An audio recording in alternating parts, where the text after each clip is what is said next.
नमस्कार दोस्तों, आपका आभा नगरी क्लासेज में हार्दिक स्वागत, अभिनंदन। आज हम वृत्तों के क्षेत्रफल से संबंधित प्रश्नावली करेंगे जो हमारे माध्यमिक शिक्षा बोर्ड में 4 अंकों की है। तो उसमें एक तो ऑब्जेक्टिव टाइप क्वेश्चन होगा, एक लघुत्रात्मक होगा और एक अति लघुत्रात्मक क्वेश्चन होगा। तो इस प्रकार 3 क्वेश्चन आएंगे और 4 नंबर की यह प्रश्नावली है। तो हम इस प्रश्नावली को जो आज एक एक अंक के हैं उन प्रश्नों को आज करेंगे। अगले पार्ट में हम जो 2 अंक का प्रश्न है वो करेंगे। तो सबसे पहले हमें इस प्रश्नावली से संबंधित जो नॉर्मल चीजें होती है वो ध्यान में रखना होता है। इसमें एक तो त्रिज्याखंड का क्षेत्रफल दे रखा है, एक वृत्तखंड का क्षेत्रफल, एक परिधि, चाप की लंबाई ये है। तो हमें 2 सूत्र इसमें मेन ध्यान रखने हैं। वो है एक तो त्रिज्याखंड का क्षेत्रफल। तो त्रिज्याखंड का क्षेत्रफल का क्या सूत्र होता है? पाई आर स्क्वायर थीटा बटा 360। ये ऐसा क्यों है? जब क्षेत्रफल की बात होती है तो पाई आर स्क्वायर होता है, क्षेत्रफल की बात होती है तो पाई आर स्क्वायर होता है। अब वो कितने डिग्री पर उसका त्रिज्याखंड का है, तो जो डिग्री है, कोण है, वो या मान लिख दिया जाता है उसका मान। और टोटल वृत्त में 360 डिग्री का कोण होता है, इसलिए हमने बटा में 360 लिखा है। जैसे इस प्रकार ये मान लो एक वृत्त है और ये इसका खंड है, त्रिज्याखंड। 2 त्रिज्याओं के बीच का जो खंड होता है उसे त्रिज्याखंड कहते हैं। यहां मान लो उसने 60 डिग्री का कोण बनाया है, तो ये 60 बटा 360 हो जाता है। यदि 90 डिग्री है तो 90 बटा 360 हो जाता है। तो इस प्रकार एक ये त्रिज्याखंड का क्षेत्रफल का सूत्र है। एक है हमारे पास वृत्तखंड का क्षेत्रफल। वृत्तखंड क्या होता है? वृत्त को जो खंड करता है, और वृत्त को खंड हमेशा जीवा करती है, त्रिज्या नहीं करती है। तो देखिए, जैसे मान लो ये वृत्त का केंद्र है, इसको यहां से कट कर रहा है, तो इसके 2 खंड हो गए, एक तो लघु खंड है और एक दीर्घ वृत्तखंड है। इन दोनों खंडों को जोड़ते तब एक वृत्त बन जाता है। तो इसका क्षेत्रफल का क्या सूत्र होता है? सेम यही क्वेश्चन, यही अपने सूत्र होता है, पाई आर स्क्वायर थीटा बटा 360 और थोड़ा उसमें और जोड़ दिया जाता है, पाई आर स्क्वायर थीटा बटा 360। और साथ में क्या होता है? Minus 1/2 r square sine theta, ये वाला होता है। तो इसमें जो भी मान होता है, जैसे इसमें 60 डिग्री का मान है, तो 60 साइन 60 का मान क्या होता है? साइन 60 का जो मान होगा वो या 60 की जगह लिखा जाएगा। जैसे √3/2 होता है साइन 60 का मान, तो वो यह लिख दिया जाएगा। साइन 90 हो तो साइन 90 का मान 1 लिखा जाता है। तो इन प्रश्नों से संबंधित, इन सूत्रों से संबंधित जो बड़े प्रश्न है वो हम अगले पार्ट में करेंगे। आज हम केवल एक एक अंक के जो क्वेश्चन है वो ही करेंगे। पहला क्वेश्चन है, यदि वृत्त का परिमाप और क्षेत्रफल संख्यात्मक रूप में बराबर है तो उस वृत्त की त्रिज्या ज्ञात कीजिए। तो देखो इसमें क्या दे रखा है? वृत्त का परिमाप। वृत्त का परिमाप मतलब क्या होती है? वृत्त की परिधि होती है। परिमाप में और कोई आकृति नहीं होती है, उसकी परिधि होती है। तो उसकी परिधि, वृत्त की परिधि का सूत्र हमारे पास है 2 पाई आर। और क्या दे रखा है? किसके बराबर है? संख्यात्मक रूप से उसके क्षेत्रफल के बराबर है। तो वृत्त का क्षेत्रफल का सूत्र होता है पाई आर स्क्वायर, इसके बराबर है। अब जो कटता है उनको काट दीजिए। देखिए, पाई से पाई कैंसिल हो गया, आर से एक आर कैंसिल हो गया। चलो एक बार नीचे लिख लेते हैं, 2r बराबर आर स्क्वायर। इस r से ये r कैंसिल हो गया, तो r बराबर कितना बच गया? 2। और यहाँ ऑप्शन में हमारे पास 2 किस में है? ए ऑप्शन में। ये ऑब्जेक्टिव टाइप का क्वेश्चन है, जो 1 नंबर का क्वेश्चन आएगा। तो इसमें देख लीजिए, आंसर क्या हो जाएगा? 2 मात्रक। आंसर क्या हो जाएगा? 2 मात्रक। इस प्रकार एक सिंपल सा क्वेश्चन है, लेकिन हमारे 1 नंबर का है, काम का है, महत्वपूर्ण प्रश्न है। आगे देखिए, त्रिज्या r वाले वृत्त के उस त्रिज्याखंड का क्षेत्रफल ज्ञात कीजिए जिसका कोण p डिग्री है। जिसका कोण क्या है? p डिग्री है। तो यहाँ थीटा नहीं दे रखा है, p दे रखा है, तो हमें p से करना है इसको।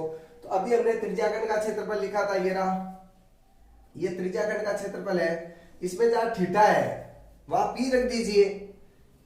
यहां जब थीटा या p रख देते हैं तो क्या हो जाता है? हमारे पास क्या प्रश्न के अनुसार क्या हो गया?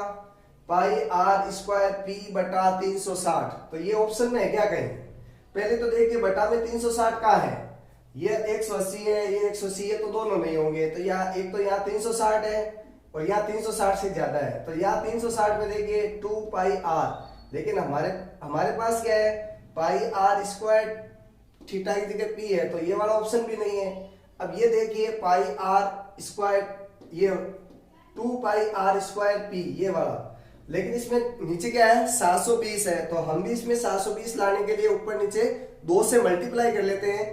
तो ऊपर और नीचे 2 से मल्टीप्लाई करते हैं तो हमारे पास ऊपर और नीचे क्या प्राप्त हो गए, 2 पाई आर स्क्वायर पी बटा 720। तो सही ऑप्शन कौन सा हो गया इसमें, सही ऑप्शन हो गया डी। सिंपल सा क्वेश्चन है, हमें आता है, फिर भी यदि हम इसमें 360 डिग्री ढूंढ रहे हैं, नहीं मिल रहा है, तो फिर हमने 2 से मल्टीप्लाई किया। तो इस प्रकार इसका ऑप्शन क्या हो जाएगा, डी ऑप्शन सही हो जाएगा। अगला देखो, ये जो क्वेश्चन कर रहे हैं हम सब एक एक नंबर के हैं, तो फटाफट हो जाएंगे अपने। एक चतुर्थांश का क्षेत्रफल ज्ञात कीजिए जिसकी परिधि 22 दे रखी है।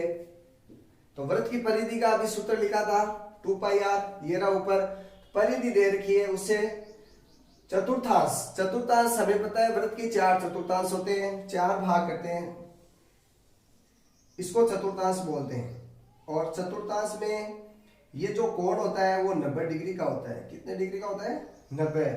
अब इसका हमें क्षेत्रफल ज्ञात करना था। ये चतुर्थांश मतलब क्या हो गया, त्रिज्याखंड ही हो गया। तो त्रिज्याखंड का क्षेत्रफल हमें ज्ञात करना है, लेकिन पहले आर का मान चाहिए, तो हम परिधि से आर का मान निकालेंगे। तो परिधि, वृत्त की परिधि बराबर कितनी दे रखी है, 22 सेंटीमीटर दे रखी है। और तो परिधि का सूत्र लिख देते हैं 2 पाई आर बराबर 22, आर बराबर 22 बटा 2, या पाई नीचे आ जाएगी और पाई का मान क्या है 22 बटा 7, और बटा का बटा ऊपर चला जाता है।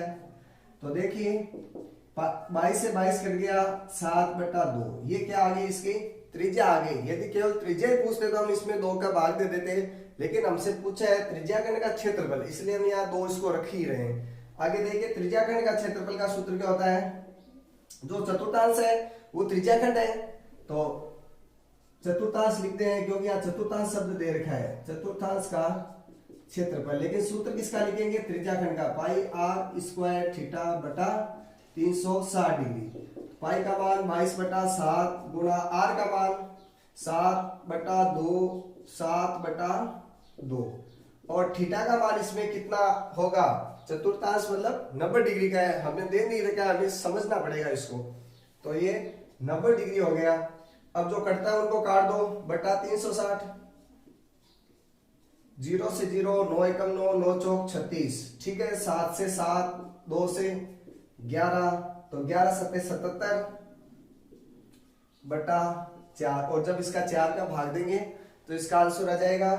तो 4 एकम 4, 3 बच गए, 9 चौक 36, 1 बच गया, 4 दूनी 8, 4 पंजे 20 सेंटीमीटर स्क्वायर। तो इस प्रकार सिंपल सा क्वेश्चन है, थीटा नहीं दे रखा है, हमें समझना पड़ेगा चतुर्थांश का मतलब क्या होता है, 90 डिग्री होता है। एक देखिए बहुत ही सिंपल सा क्वेश्चन है, लेकिन महत्वपूर्ण क्वेश्चन है। क्या है, एक घड़ी की मिनट की सुई जिसकी लंबाई 14 सेंटीमीटर है, तो 14 सेंटीमीटर हम बनाते हैं। तो घड़ी की जो सुई होती है वही त्रिज्या होती है, घड़ी की जो सुई होगी वही त्रिज्या होगी इसकी। तो त्रिज्या लिख लेते हैं, त्रिज्या बराबर 14 सेमी। आगे क्या दे रखा है इसमें, इस वृत्त द्वारा 5 मिनट में रचित कोण का क्षेत्रफल ज्ञात कीजिए। तो 5 मिनट में, पहले तो 1 मिनट का निकालेंगे, फिर 5 मिनट का कोण निकालेंगे। तो देखते हैं, घड़ी में जो मिनट की सुई है, जो 60 मिनट में 360 डिग्री का कोण बनाता है, हमें ये ध्यान रखना है। जो 60 मिनट में, देखिए ये अपनी घड़ी है, अब यहां से शुरू होगी, यहां से वापस यहां तक आएगी, तो उसको 60 मिनट लगेंगे, और कोण कितने का बनाएगी, 360 डिग्री का कोण बनाएगी। तो 1 मिनट में अपन निकाल लेते हैं, फिर उसको 10 मिनट से मल्टीप्लाई कर देंगे।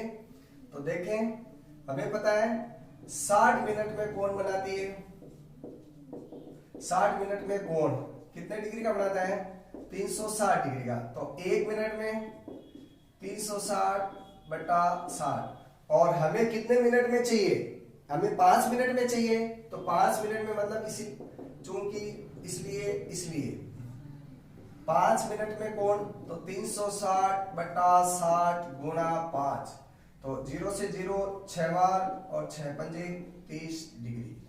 अब ये थीटा का मान आ गया, त्रिज्या का मान आ गया, क्षेत्रफल निकालना है तो त्रिज्या कर्ण का क्षेत्रफल का सूत्र होता है पाई आर स्क्वायर थीटा बटा 360। क्षेत्रफल पाई आर स्क्वायर थीटा बटा 360 डिग्री। पाई का मान 22 बटा 7, आर का मान 14 गुणा 14 और थीटा का मान अभी हमने निकाला है 30 डिग्री है बटा 360 डिग्री। तो 0 से 0 3 एकम 3 5 24 8 36 7 एकम 7 7 दूनी 14 और ये 2 से और करता है 6 बार और ये 3 बार ये 7 बार, तो 22 सत्ते 154 बटा 3 और 3 का जब इसमें भाग देते हैं 3 पंजे 15 3 एकम 3 और फिर एक बच गया 3 3 3, ये इसका सेंटीमीटर में दे रखा है तो सेंटीमीटर स्क्वायर, ये इसका क्षेत्रफल है। बहुत बहुत महत्वपूर्ण क्वेश्चन है, आपको इसको एकदम अच्छी तरह से तैयार करके जाना है। हमें एक भी नंबर को गलत नहीं करना है, पूरे में से पूरे नंबर लाने की कोशिश करना है।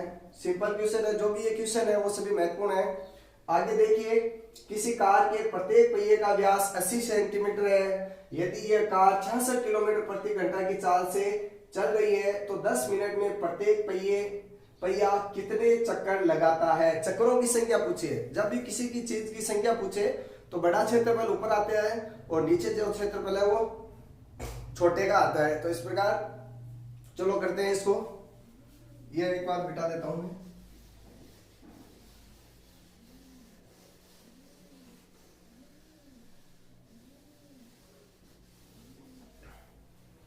तो किसी कार के पहिए का व्यास, तो जो भी हम वृत्त से संबंधित कार्य करते हैं वो त्रिज्या से होते हैं, तो व्यास दे रखा है इसके अंदर, व्यास बराबर 80 सेंटीमीटर। आगे क्या दे रखा है, आगे क्या दे रखा है इसमें 80 सेंटीमीटर। फिर आगे दे रखा है यदि कार 66 किलोमीटर प्रति घंटे की चाल से चल रही है तो 10 मिनट, या मिनट का ध्यान रखना है, और कितने चक्कर लगाती है। तो हम इसका व्यास से फिर त्रिज्या निकाल लेते हैं।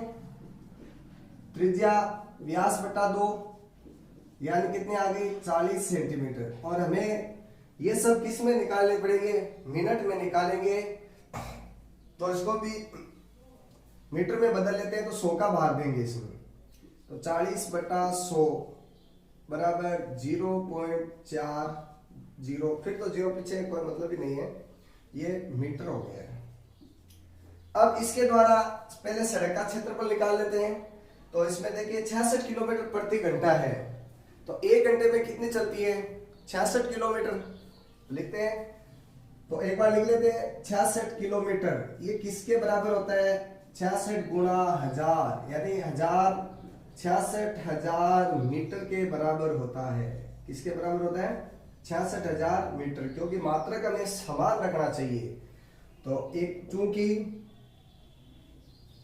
प्रति घंटा 1 घंटे में होती है 60 मिनट, तो हम लिख देते हैं 60 मिनट में दूरी तय होती है। दूरी तय होती है, कितनी देर होती है, इतनी होती है। जो इसकी चाल है 66,000 मीटर। अब किलोमीटर नहीं लिखेंगे, मीटर लिखेंगे।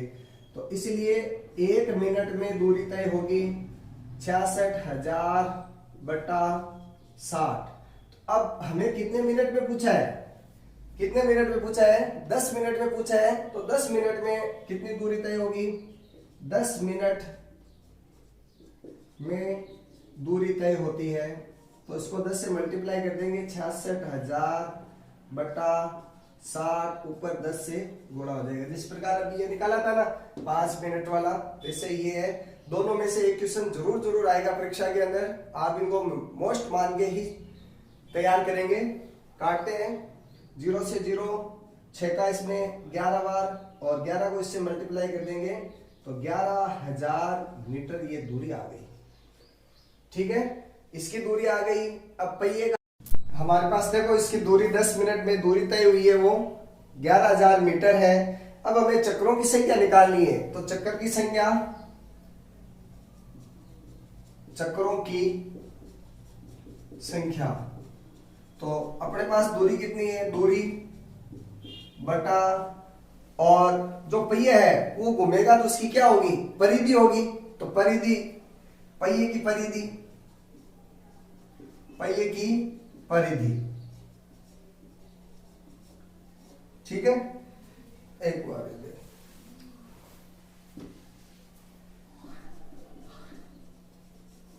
तो दूरी कितनी है हमारे पास, 11,000, पहिए की परिधि का सूत्र होता है 2 पाई r, तो 11,000 बटा 2 गुणा पाई का मान 22 और ये ऊपर 7 और नीचे r का मान कितना दे रखा है 0.4। जो करते हैं उनको काट देते हैं, तो 22 का इसमें पावड़ा 22 पंजे 110 यानी 500 हो गए, ठीक है।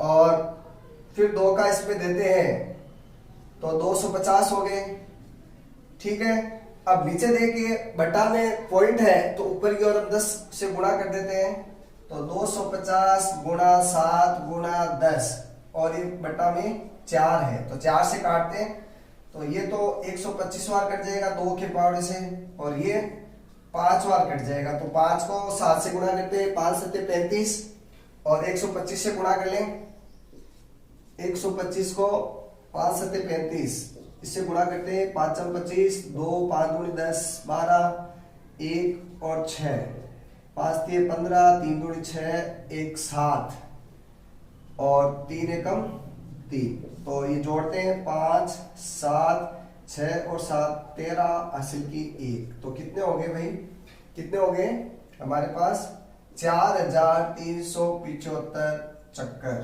4,375 चक्कर। ये जो प्रश्न है जो भी कराए हैं ये सब महत्वपूर्ण क्वेश्चन है। मैं आपसे निवेदन करता हूं आप इन क्वेश्चनों को विशेष तौर से देखें, अपने मित्रों को सेंड करें ताकि उनको भी इन प्रश्नों का फायदा हो सके, और आप मेरे चैनल को लाइक शेयर और सब्सक्राइब जरूर करें।